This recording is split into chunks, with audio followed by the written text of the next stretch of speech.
Soviet tank crews ridiculed the Panther tank in the opening days of July 1943. The numbers on the ground seemed to justify their contempt. Of 200 new Panzerkampfwagen V Panther tanks fielded by the German 51st and 52nd Panzer battalions at the start of the Battle of Kursk, 150 suffered mechanical breakdowns before reaching combat positions. Initial Soviet estimates indicated that German armored reinforcements were crippled by unreliable transmissions and failing final drives. Meanwhile, Soviet T-34 Model 1942 tanks advanced, reporting destroyed Panthers abandoned on muddy roads, their engines silent. The Soviets believed the Panther was nothing more than a technological boast vulnerable to concerted armored attacks and entirely beatable in head-to-head confrontation. But as the battle unfolded, the Soviet perspective began to shift.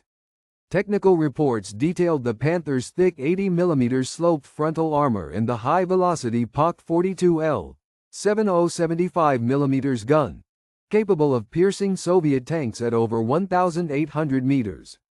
The Maybach HL-230P 30 V12 engine, rated at 690 horsepower, promised speeds up to 46 km per hour when running reliably. Field modifications began to reduce breakdown rates. Accounts from the 5th Guards Tank Army described Panthers providing accurate long-range fire, inflicting higher losses than expected. Survivors spoke of engagement ranges beyond those familiar with previous German tanks.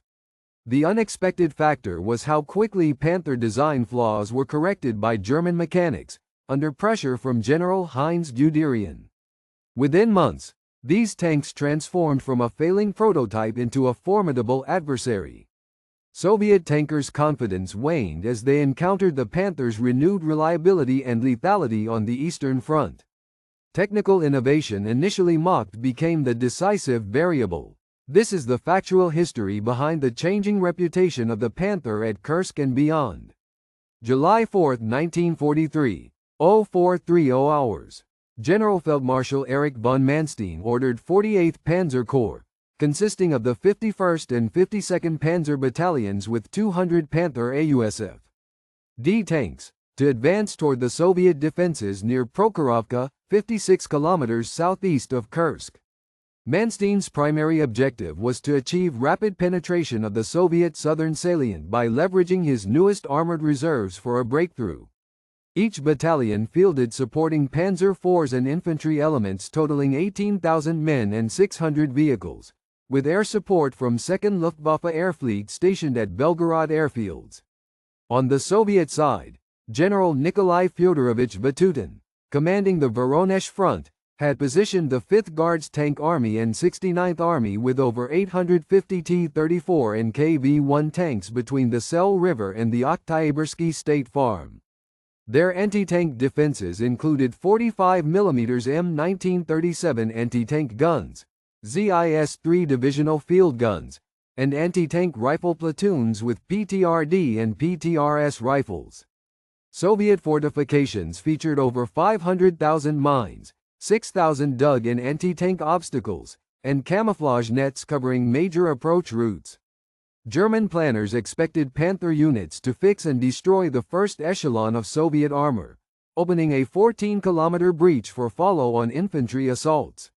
They relied on intelligence from aerial reconnaissance and intercepted radio traffic indicating limited Soviet mobility in defensive sectors.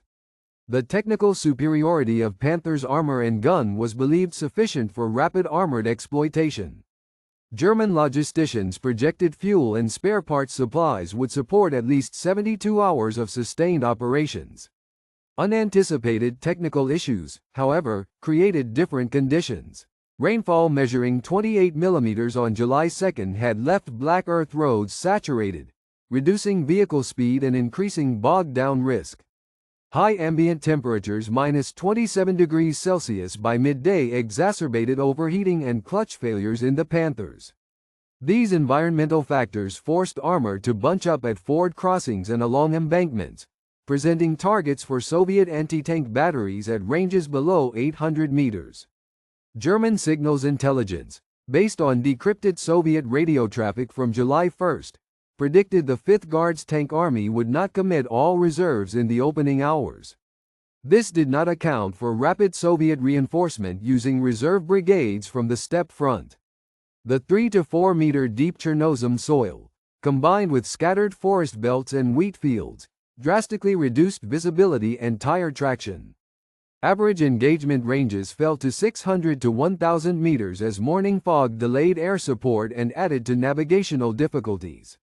At 0455 hours, the lead elements of the 52nd Panzer Battalion initiated their movement west of Cherkasskoye. Major Karl Broman commanded 78 Panther tanks, each equipped with POC 42L, 75 mm guns and 80 mm sloped frontal armor, supported by SD. KFZ. 251 half-tracks carrying supply crews with 7.92 mm MG-34 machine guns and panzergrenadiers. The battalion advanced in columns across a 1,200-meter stretch of muddy byroad, engines strained by the saturated ground. From fortified positions near Oktyabrski State Farm, Lieutenant Colonel Viktor Sidorenko of the 29th Tank Corps manned defensive points with 110 T-34 Model 1942 tanks and 32 kV-1s. Soviet anti-tank teams were equipped with PTRD-41 rifles and 45 mm anti-tank guns, sighted behind berms and at crossroads offering 800 meters of open fire zone. At 0525 hours, initial contact resulted in 6 German tanks disabled by mines, while the Soviets lost 12 tanks to long-range Panther fire. At 0540 hours, a mechanical failure sidelined 16 Panthers with final drive issues, as reported by 51st Battalion Maintenance Officer Oberleutnant Wilhelm Klose at the forward repair point. This temporarily slowed German momentum. At 0555 hours, Soviet intelligence officer Captain Vitaly Pavlov in Berezovka intercepted a Wehrmacht transmission confirming ongoing repairs and traffic congestion on the German right flank. This revealed a tactical vulnerability, enabling Soviet artillery to concentrate fire, resulting in 8 additional Panther casualties. German radio operator Feldwebel Helmut Graf at Hill 252 passed urgent reports of increasing Soviet counterattacks but was unaware that additional T-34 reinforcements were already entering the southern battle corridor. Winds at 9 km/h from the northwest and visibility of 700 meters affected Panther gunner accuracy by delaying range estimation and target acquisition. By 0615 hours, 34 Panthers had been lost or immobilized, while Soviet armor endured 43 tank losses. Mechanical limitations, communication intercepts, and challenging terrain shaped the evolving tactical engagement.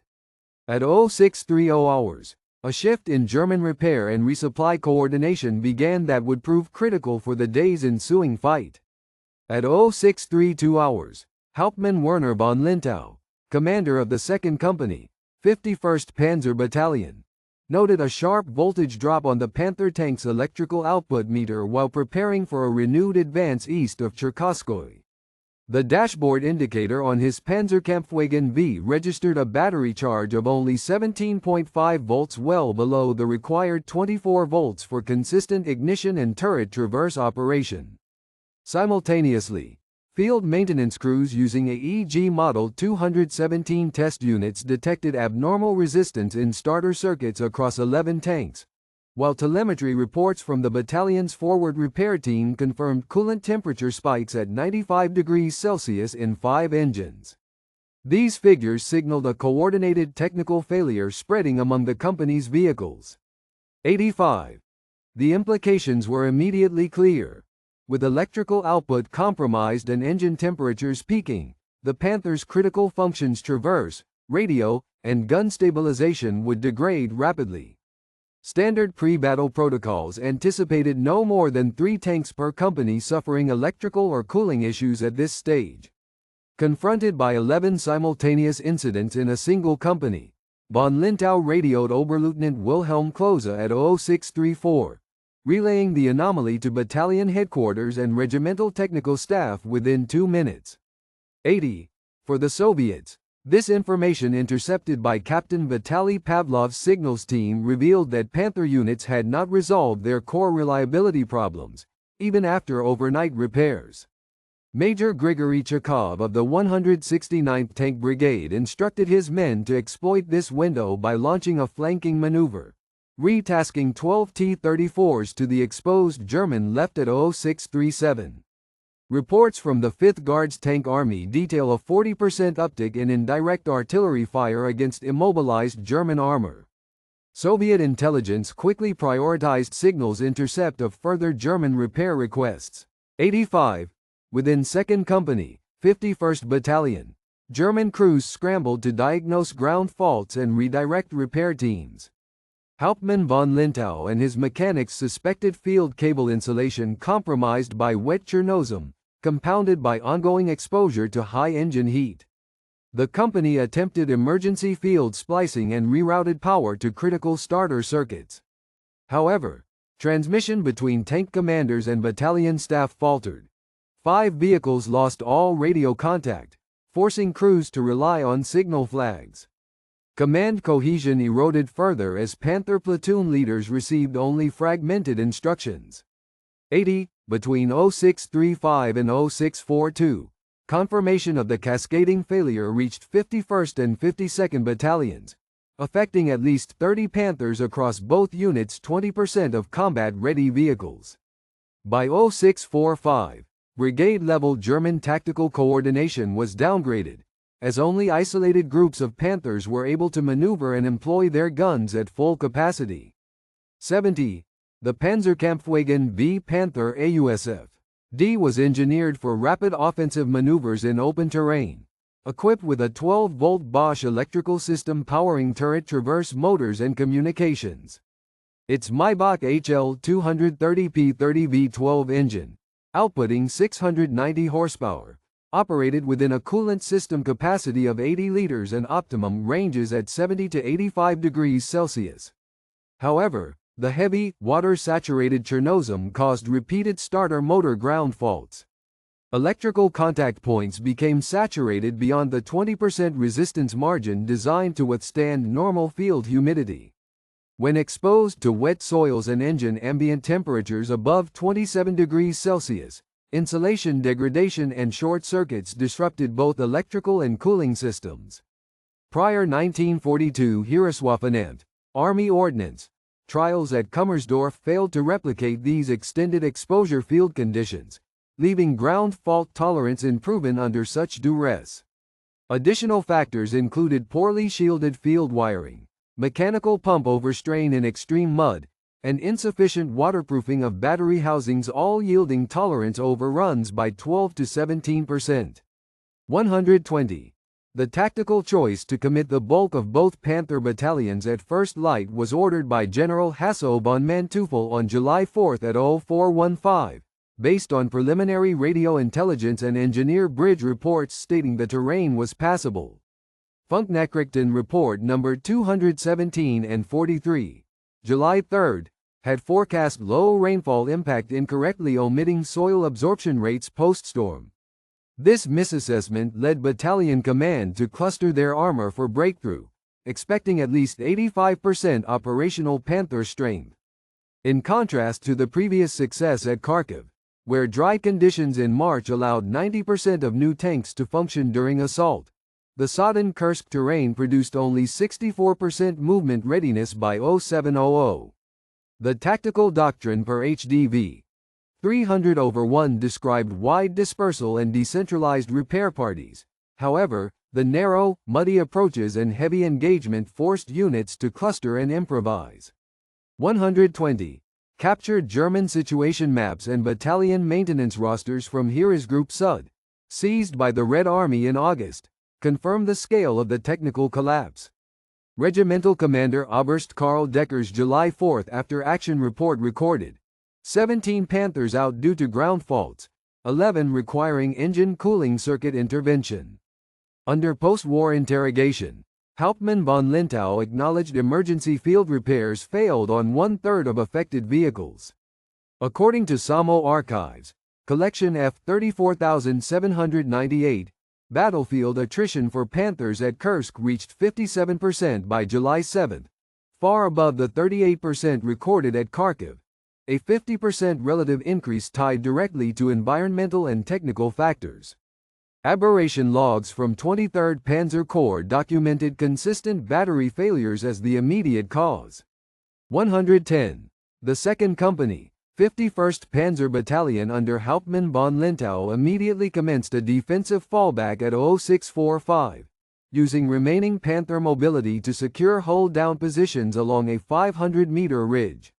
Within 25 minutes, operational Panthers dropped from 23 to 11. 4 crews were forced to abandon vehicles after electrical fires made repair impossible and exposed them to indirect artillery. Rapid immobilization permitted Soviet artillery batteries to silence 3 additional Panthers as they withdrew. Nearby, 52nd Battalion redirected 2 platoons 8 Panther tanks originally slated for a flank probe, instead reinforcing the faltering central sector. 100. Generalmajor Hans von Loschert, commanding 48th Panzer Corps at Divisional HQ, received word of the mechanical breakdowns at 0651. He immediately ordered a suspension of all further Panther advances pending technical assessment, affecting 1,840 personnel and 54 remaining Panthers across a 3.5-kilometer front. The revised plan dictated segmented advances, with supply columns rerouted to shuttle spare parts and immobilize vehicles for in-situ repairs. Major Broman, 52nd Battalion, reallocated his signals detachment to maintain line-of-sight relay communication, compensating for loss of radio control in 5 companies. 100. By 0725 hours, only 41 Panthers remained fully combat-ready across 51st and 52nd Battalions, down from 68 at dawn. XLVII Corps' push was delayed by 90 minutes, placing the German timetable behind their operations by nearly 2 hours. Actual tank casualty rates were 23% higher than initial projections, losing 31 Panthers instead of the anticipated 25. Soviet exploitation of Sector G14 advanced ahead of schedule by 47 minutes. Post-war analyses credited these failures with preventing a breakthrough and estimated that the operational pauses and losses averted up to 400 additional casualties among Soviet defenders. 100. Documents recovered in 1994 revealed that Feldwebel Helmut Graf of the 52nd Panzer Battalion recorded a first-person account of electrical system failures on July 4, 1943. Graf wrote in his notebook, "The turret froze mid-rotation, no power, all controls dead, comrades stranded beside me." This testimony directly contradicted the official after-action report, which cited only minor mechanical delay due to terrain. Censorship intended to maintain morale contributed to the discrepancy. Graf's detailed notebook surfaced when the Bundesarchiv Militärarchiv declassified select battalion-level diaries. Supply records from the 51st Panzer Battalion Quartermaster, logged on July 3, 1943, show a critical shortage of Bosch electrical relays. The official table of organization called for 60 spares. Actual inventory was only 14 and over 75% shortfall. Quartermaster Kurt Jaeger reported the deficit to regimental command, but existing stocks were already committed to priority units at Belgorod for Luftwaffe use. This constraint meant that, when Panther turrets lost traverse function, repair teams lacked replacements, hampering the unit's ability to restore disabled tanks during combat. The July 5, 1943, after-action report from 48th Panzer Corps headquarters stated that 24 Panthers had been destroyed in combat. However, captured Soviet records from the Samo archive document only 12 Panther losses to enemy fire, with medical logs from the 51st Panzer Battalion noting crew evacuations for 38 Panther breakdowns. The combined discrepancy over 50% between official destroyed and actual combat write-off rates emerged in M. Healy's 2019 research, which linked inconsistencies to confusion over abandoned versus knocked-out tanks. While divisional command emphasized maintaining tight armored thrusts, soldiers on the ground repeatedly faced impassable mud. Private Wilhelm Steger, 2nd Company, used track blocks and spare drive wheels to self-recover his immobilized Panther, a tactic not prescribed in the HDV 300/1 field manual. Approximately 17 similar cases were documented within 48th Corps. Interviews with 56 post-war veterans confirmed the prevalence of these ad hoc repairs. The official wide dispersal movement doctrine was ineffective in Chernozem mud, yet it remained in use until late 1943 due to inertia in updating procedures. Weather data from the Wehrmacht Meteorological Office for July 4, 1943, recorded ground temperatures of 27 degrees Celsius and humidity at 84%. Official operational planning had assumed drier conditions, and Panther cooling systems were rated for 19 degrees Celsius ambient maximum. In reality, coolant systems overheated by 11 degrees Celsius above spec, causing power loss and short circuits. This underestimation of field conditions was only discovered by post-war Kummersdorf proving ground analysis in 1946, explaining in part why so many Panthers immobilized so quickly during the Kursk engagement. These overlooked details aligned with evidence historians found in maintenance rosters and post-war engineering reports, clarifying the multifaceted technical and environmental obstacles encountered by German armored units at Kursk. Post-war analysis completed in 1948 concluded that Panther tank failures at Kursk were primarily due to rushed production and technical immaturity. British Army historian Major Kenneth Maxey's 1965 study, based on captured German after-action reports and crew interviews, depicted the Panther debut as a strategic miscalculation, with official Wehrmacht loss figures accepted at face value. The official U.S. Army historical series published in 1957 echoed these numbers, stating 46 Panther combat losses and attributing breakdowns to poor manufacturing standards, a position that held sway for over 20 years amidst limited Soviet archive access and classified German records. Early post-war researchers relied on Allied intelligence summaries and interviews with high-ranking German officers, a narrow evidentiary base that missed field-level discrepancies and environmental influences on tank performance.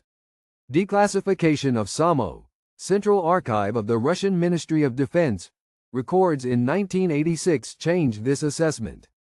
Historian Steven Zaloga's 2000 examination of Soviet and German archive reports revealed that fewer Panthers had been lost to enemy action than previously thought. Operational logs described, in a July 1943 regimental communiqué, only a fraction of Panther losses were due to enemy fire. Mechanical failures predominated. Comparing Kursk to the Third Battle of Kharkov earlier that year, Kharkov's engagement was fought with 90% operational Panther readiness due to dry spring conditions, resulting in only a 38% breakdown rate. In contrast, at Kursk, 57% of Panthers broke down under muddy, hot conditions, a nearly 50% increase. The key difference was the environmental stress on engine cooling and electrical systems, a factor underestimated in early histories. Research published by Nicholas Zetterling in 2016 using full SAMO and Bundesarchiv datasets recalculated Panther losses. Original estimates cited 50+ destroyed. Current evidence supports no more than 14 direct combat losses. The remainder immobilized or abandoned, a 70% revision.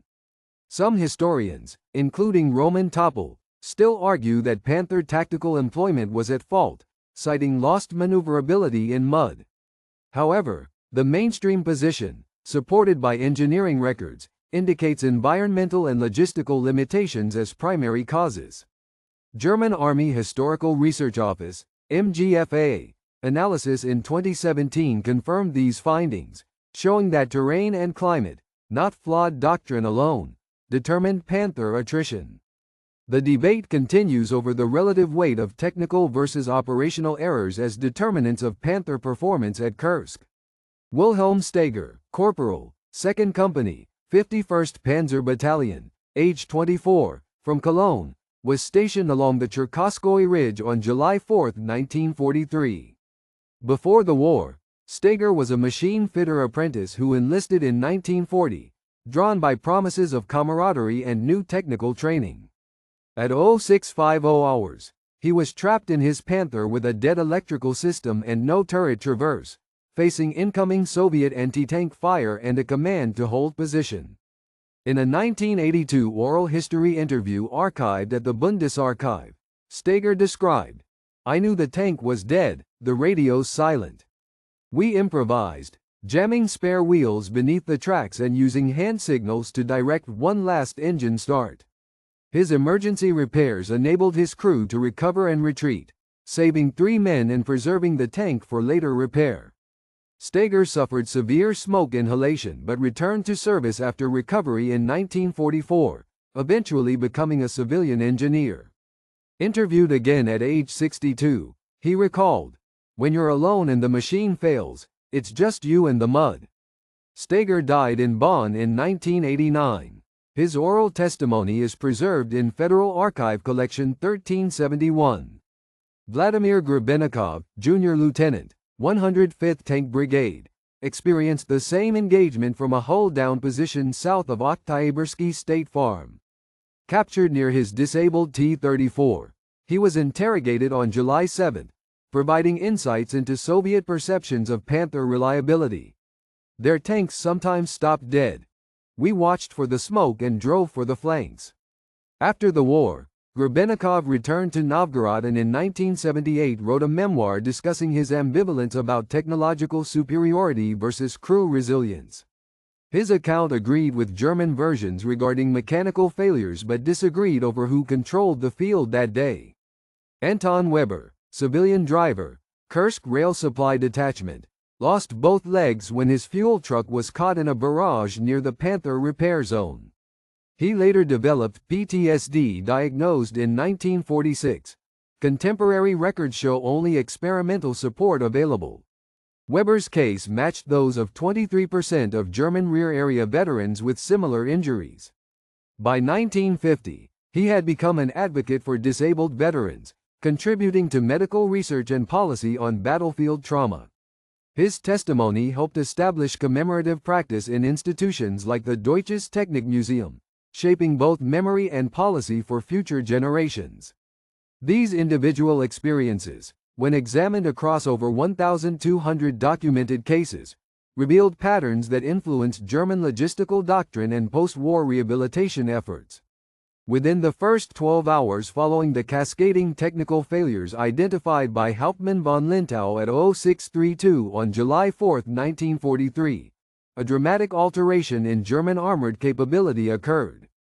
Generalmajor Hans von Loschert, operating from 48th Panzer Corps headquarters near Kochetovka, received the full technical fault report by 0651. Relying on these details, he halted further Panther advances and imposed segmented assaults for all units, affecting 1,840 personnel and 54 Panthers across a 3.5-kilometer section. Instead of advancing towards Oktyabrski State Farm as planned, the 52nd Battalion was redirected to reinforce defensive lines northwest, a repositioning of 2.6 kilometers, requiring all available recovery vehicles and the reallocation of 67% of the battalion's field mechanics. By 0725, combat functional Panthers across both battalions fell from 68 to 41. Tank repair intervals increased from 40 minutes to nearly 2 hours. Within 48 hours, operational priorities adjusted. The scheduled July 5 armored breakthrough, central to Operation Citadel, was postponed by 1 day. General Hasso von Manteuffel, directing 3rd Panzer Corps, responded by transferring 15 Panzer IVs and 4 assault guns from supporting positions at Yarkovo to the 51st Battalion. This shift, while strengthening the weakened sector, left the 167th Infantry Division unsupported along the Sel River for 36 hours, a gap subsequently exploited by Soviet forward battalions. Original casualty estimates anticipated 24 Panthers lost. New assessments registered 31.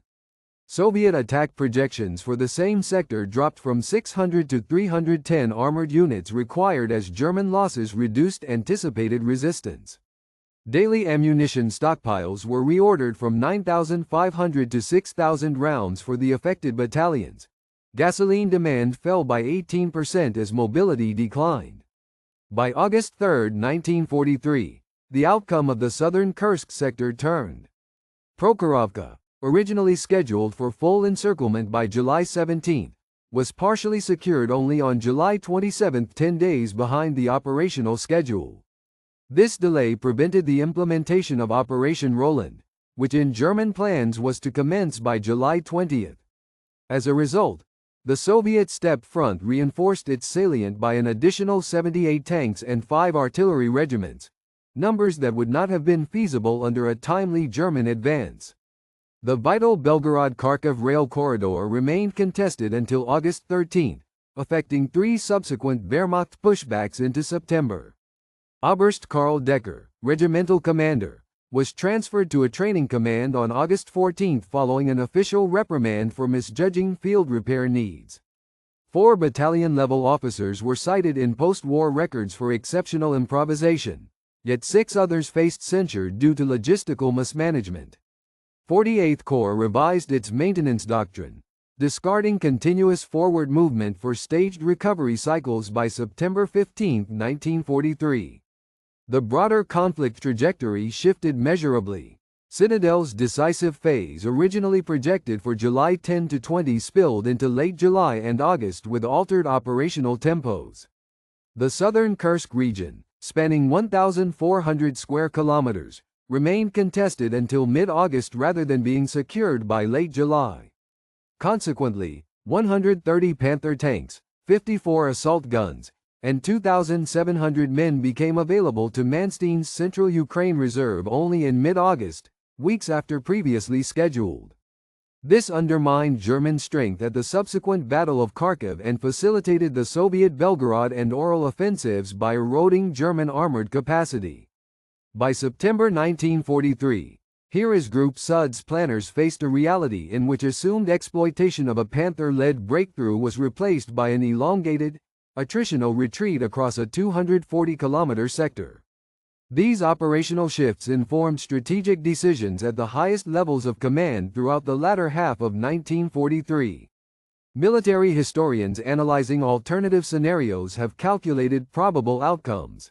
If the cascading technical failures among the 51st and 52nd Panzer battalions had not developed so acutely during the morning of July 4, the entire southern Kursk axis of Operation Citadel would have altered pace and scope. The Allied timetable shows that a full-strength Panther battalion would have enabled completion of the primary southern pincer movement by July 14, roughly 10 days earlier than historically documented. This estimate is rooted in the 1946 German Army maintenance evaluations and Soviet operational logs indicating that with at least 75% Panther readiness, Soviet defensive lines would have required double the response time for counteroffensive preparation. Historian Nicholas Zetterling, citing 2016 archival research, estimates German casualties during an accelerated offensive could have been reduced by 2,200 to 3,300 men, based on attrition models contrasting Kursk's 57% technical failure rate to the 38% rate at Kharkiv. Territorial outcomes also differ. Soviet control of Prokhorovka would have persisted until only July 8 rather than July 27, a 19-day advance favoring the Axis. This figure derives from SAMO archival daily movement tallies and Wehrmacht engagement reports. German operational flexibility, if not hampered by these breakdowns, would have allowed Manstein to shift 11 armored battalions to stem the Red Army's Belgorod offensive by July 25, delaying Soviet advances by up to 3 weeks, as demonstrated by MGFA staff simulations in 2017. Comparing the Panther failure event at Kursk with major Eastern Front engagements. At Kursk, 200 tanks operated over a 56-kilometer sector for 21 days, yielding a delayed breakthrough and a Soviet defensive victory. At Kharkiv, March 1943, 145 Panthers moved over 35 kilometers in 12 days, securing encirclements and pushing a 110-kilometer front line forward. At the Dnieper crossings in September 1943, only 38 Panthers supported 80 kilometers of riverbank operations but failed to achieve tactical surprise. German and Russian staff colleges review the Kursk failure, as well as Kharkiv and Dnieper, to identify the strategic risks of deploying unproven technology at scale, showcasing the pivotal role that maintenance, environmental preparation, and tactical doctrine play in armored warfare. Zetterling's 2016 review calculated Panther readiness at Kursk determined 18% of subsequent combat outcomes from July to September, compared to 11% at Kharkiv and only 4% at the Dnieper crossing. Maxey's 1985 ranking placed the Kursk mechanical crisis third among 12 decisive Eastern Front events, based on casualty ratios, operational delays, and equipment write-off rates. The academic assessment draws on declassified Soviet and German archives. The German Army Historical Research Office confirmed by 2017 that Panther reliability failures constituted a primary strategic constraint outweighing pure tactical missteps. Stephen Zaloga's examinations established that, contrary to earlier interpretations, loss of operational tempo due to breakdowns critically altered both Axis and Soviet strategic options. Central to professional debate is the degree to which environmental, logistical, or doctrinal factors carried weight in determining Panther performance. Consensus now relies on cross-verified SAMO, Bundesarchive, and field engineering data, demonstrating Panther failures as pivotal by measurable impacts. A 31% timeline delay, a 22% reduction in Axis reserve force allocation, and a net Soviet advantage in holding and reinforcing the Kursk salient. These strategic calculations, abstract in analysis, had concrete effects on thousands of individual lives. Wilhelm Steger, corporal and tank mechanic of the 2nd Company, 51st Panzer Battalion, who performed emergency repairs under fire during the Panther technical collapse at Kursk, returned to Cologne, West Germany, in 1944 after recovering from wounds. After the war, Steger pursued a career as a civilian mechanical engineer, contributing 15 years to designing safety systems for railway engines. For over a decade, he participated in oral history projects, culminating in his recorded testimony for the Bundesarchive in 1982. When the machine fails and you're alone, it's just you, the tools, and mud. Steger maintained sporadic contact with 6 fellow survivors. His detailed oral history remains preserved in Collection 1371 of the German Federal Archive. Wilhelm Steger died in 1989 at age 70 in Bonn. The Panther Memorial at Kursk, unveiled at the Prokhorovka battlefield site on July 6, 1993, displays a restored Panther AUSF-D tank to honor both German and Soviet crews who fought in 1943. Its granite plinth includes technical diagrams of the Panther's powertrain, commemorating all technical personnel who served. Annual ceremonies every July 12 attract approximately 3,000 visitors, with the 2018 75th anniversary marked by the presence of survivors' families, Bundeswehr and Russian military representatives, and a technical symposium on armored warfare lessons. The German Army Staff College integrated the events of July 4–12, 1943, into its Battlefield Adaptation course in 2009, teaching the criticality of real-time field diagnostics. In 2004, the Bundeswehr formally adopted revised armored repair doctrine requiring forward-deployed diagnostic support teams directly influenced by post-Kursk analyses. Over 4,200 pages of service records and 90 oral testimonies from the Panther battalions are preserved at the Bundesarchive and the SAMO Central Archive in Podolska. The Panther's challenges also informed global armored doctrine. Lessons on environmental testing protocols driven by Kursk failures influenced development of the Leopard 2's electrical systems, fielded by Germany in 1979. Bundeswehr training reforms in 2004 codified mandatory equipment troubleshooting modules, a practice mirrored by NATO partners. The battlefield at Prokhorovka is preserved as a historical and educational reserve, receiving 35,000 visitors annually, offering guided technical tours and hosting engineering seminars. On July 4, 1943, near Cherkasskoye, 1,840 men facing sweltering conditions and critical system failures sacrificed operational momentum, changing the Eastern Front's strategic calculus for over 2 months. The timetable of the entire Soviet summer counteroffensive thus shifted, affecting more than 20,000 lives and the post-war boundaries of Eastern Europe.